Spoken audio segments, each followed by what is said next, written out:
एक ऐसा व्यक्ति जो बचपन में अखबार बांटने जाता था, जिसके पूरे परिवार ने अपना पैसा और धंधा खो दिया, वो व्यक्ति भारत का राष्ट्रपति बना और मिसाइल से लेकर सैटेलाइट्स तक लॉन्च किए। ये है the missile man of India, doctor APJ Abdul Kalam की अद्भुत कहानी, और आप देख रहे हैं ग्लोबल कहानियां। एपीजे अब्दुल कलाम का पूरा नाम अवुल पाकिर जैनुलब्दीन अब्दुल कलाम था। उनका जन्म 15 अक्टूबर 1931 में रामेश्वरम में हुआ। अब्दुल कलाम का जन्म एक तमिल मुस्लिम परिवार में हुआ था। उनके पिता जैनुलब्दीन एक मस्जिद के इमाम और एक कश्ती के मालिक थे। कलाम की माँ आशी अम्मा एक हाउसवाइफ थी। उनके पिता के पास जो नौका थी, उससे वो हिंदू लोगों को रामेश्वरम से धनुषकोडी और धनुषकोडी से वापस रामेश्वरम ले जाते थे। कलाम के 3 बड़े भाई थे और एक बहन थी। वो अपने बड़े भाइयों से बहुत जुड़े हुए थे और वो अपनी पूरी ज़िंदगी उनको थोड़ा थोड़ा पैसा भेजते रहे। कलाम अपनी सरल ज़िंदगी के लिए जाने जाते थे। उन्होंने कभी टीवी नहीं खरीदा और उनकी आदत थी रोज़ सुबह 6:30 से 7 के बीच उठना और रात को 2 बजे तक सोने की। धर्म और आध्यात्मिकता उनके लिए बहुत मायने रखती थी।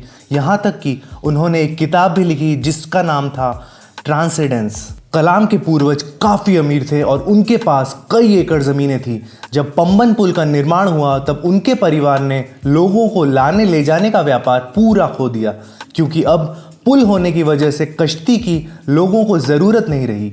इस घटना के बाद उनका व्यापार तो तहस नहस हुआ ही सही, लेकिन साथ ही साथ उनके पैसे और ज़मीनें भी धीरे धीरे खत्म हो गई। कलाम के जन्म होने तक उनका परिवार पूरा गरीब हो चुका था और कलाम को छोटी उम्र में ही अखबार बांटने जाना पड़ा। जब वो स्कूल गए तब उनके अंक काफ़ी साधारण आते थे, लेकिन शिक्षकों के द्वारा उनको हमेशा एक गजब और मेहनती छात्र बोला गया और उनमें हमेशा एक चाहत थी पढ़ने की। वो हमेशा गणित पर घंटों तक काम करते थे। श्वार्ट्ज हायर सेकेंडरी स्कूल में उनकी पढ़ाई होने के बाद वो तिरुचिरापल्ली चले गए, जहां पर उन्होंने सेंट जोसेफ्स कॉलेज में दाखिला लिया और वो 1954 में फिजिक्स के ग्रेजुएट बने। 1955 में मद्रास चले गए और aerospace engineering Madras institute of technology से उन्होंने की।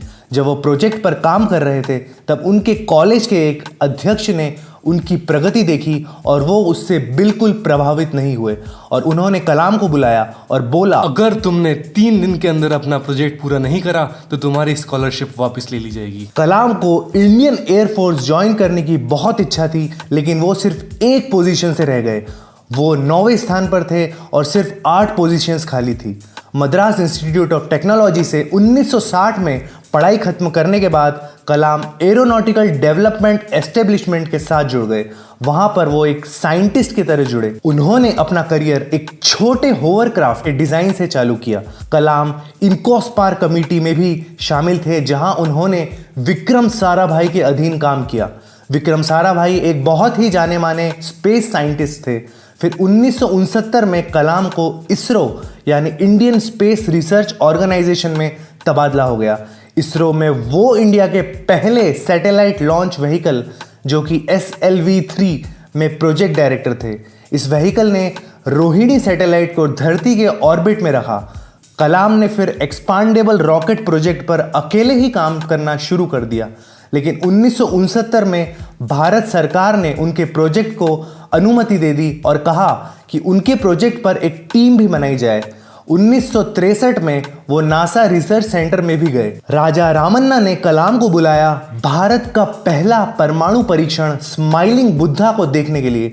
कलाम ने प्रोजेक्ट डेविल और प्रोजेक्ट वैलिएंट पर भी काम किया और इन प्रोजेक्ट्स में उन्होंने बैलिस्टिक मिसाइल्स बनाई। यूनियन कैबिनेट ने कलाम के प्रोजेक्ट्स को अनुमति नहीं दी थी, लेकिन फिर भी प्रधानमंत्री इंदिरा गांधी ने गुप्त रूप से उनको धन दिया ताकि उनके एरोस्पेस के प्रोजेक्ट्स पूरे हो सके।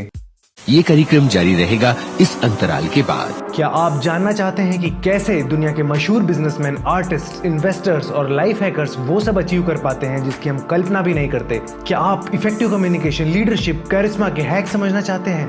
देखिए और सब्सक्राइब करें मेरा दूसरा channel you can do wonders. फिर कलाम ने यूनियन कैबिनेट को भी इन गुप्त प्रोजेक्ट्स के बारे में बताया और इनकी महत्वपूर्णता समझाई। इन सब चीज़ों ने कलाम का नाम बहुत ऊंचा कर दिया। इसीलिए भारत सरकार ने उनको उच्च मिसाइल प्रोग्राम्स चालू करने के लिए बोला।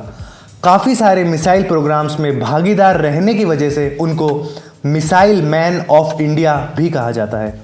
अग्नि मिसाइल और पृथ्वी मिसाइल को बनाने में कलाम का बहुत ही बड़ा योगदान था। पृथ्वी और अग्नि मिसाइल्स की बहुत आलोचना हुई क्योंकि उनको बनाने में काफ़ी समय और पैसा लगा और इसका मैनेजमेंट ठीक से नहीं हो पाया।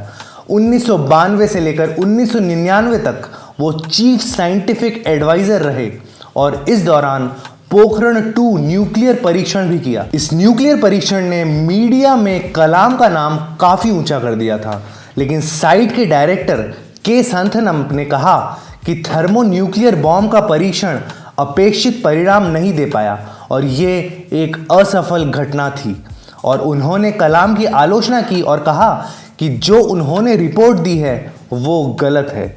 लेकिन फिर चिदम्बरम और कलाम दोनों ने इस बात को खारिज कर दिया।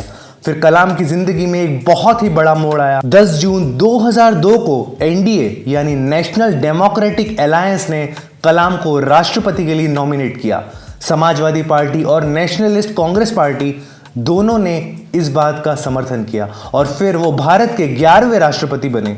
2002 में चुनाव हुआ और कलाम ने विशाल जीत हासिल की। उनको 9 लाख से भी ज्यादा वोट्स मिले और उनके प्रतिद्वंदी लक्ष्मी सहगल को करीबन 1 लाख वोट ही मिल पाए। ये जीत बहुत ही बड़ी जीत थी। कलाम को भारत का सबसे बड़ा सिविलियन सम्मान भी दिया गया, भारत रत्न। भारत रत्न के साथ साथ उनको पद्म विभूषण और पद्म भूषण से भी सम्मानित किया गया। जब तक वो प्रेसिडेंट बने रहे तब तक वो लोगों के प्रेसिडेंट के नाम से प्रचलित हुए। जब उनके 5 साल राष्ट्रपति के तौर पे खत्म हो गए तब उन्होंने अपने वापस राष्ट्रपति बनने की इच्छा प्रकट की, लेकिन ये बोलने के 2 ही दिन बाद उन्होंने फैसला लिया कि वो प्रेसिडेंशियल इलेक्शन में खड़े नहीं होंगे। इसके बाद वो शिलोंग, इंदौर और अहमदाबाद के IIM के विजिटर प्रोफेसर बन गए। वो Indian institute of space science technology Thiruvananthapuram के चांसलर बने और अन्ना यूनिवर्सिटी में एरोस्पेस इंजीनियरिंग के प्रोफेसर भी बने और भी उन्होंने कई इंस्टीट्यूट्स ज्वाइन किए। 2012 में भारत के जवान लोगों के लिए उन्होंने एक प्रोग्राम बनाया, what can I give movement. ये प्रोग्राम भ्रष्टाचार को खत्म करने के लिए था। कलाम ने काफ़ी सारी बुक्स भी लिखी जैसे India 2020, wings of fire, ignited minds और ये सारी बुक्स काफ़ी पॉपुलर हुई। 27 जुलाई 2015 में कलाम शिलोंग चले गए जहां पर उनको क्रिएटिंग अ लिवेबल प्लानट अर्थ पर लेक्चर देना था। ये लेक्चर उनको IIM शिलोंग में देना था। जब वो सीढ़ी चढ़ रहे थे तब उनको कुछ बेचैनी सी हुई और ऑडिटोरियम में जाने के बाद उन्होंने थोड़ा आराम किया। 6:35 पर लेक्चर शुरू होने के सिर्फ 5 मिनट ही हुए थे और वो गिर गए। उनको फिर बेथनी हॉस्पिटल में भर्ती कराया और वो 7:45 पर दुनिया छोड़कर चले गए। उन्होंने अपने आखिरी शब्द श्रीजन पाल सिंह से बोले। उन्होंने कहा, funny guy, are you doing well? APJ Abdul Kalam सबके लिए एक प्रेरणा का स्रोत बने हुए हैं, खासकर युवा उनको अपना आइडल मानते हैं। तो ये थी डॉक्टर APJ अब्दुल कलाम की कहानी। तो आप और किस व्यक्ति की कहानी चैनल पर देखना चाहते हैं कमेंट सेक्शन में बताइए। वीडियो को लाइक करें और सब्सक्राइब करें ग्लोबल कहानियाँ। ये कहानी अपने फ्रेंड्स के साथ शेयर करना ना भूलें।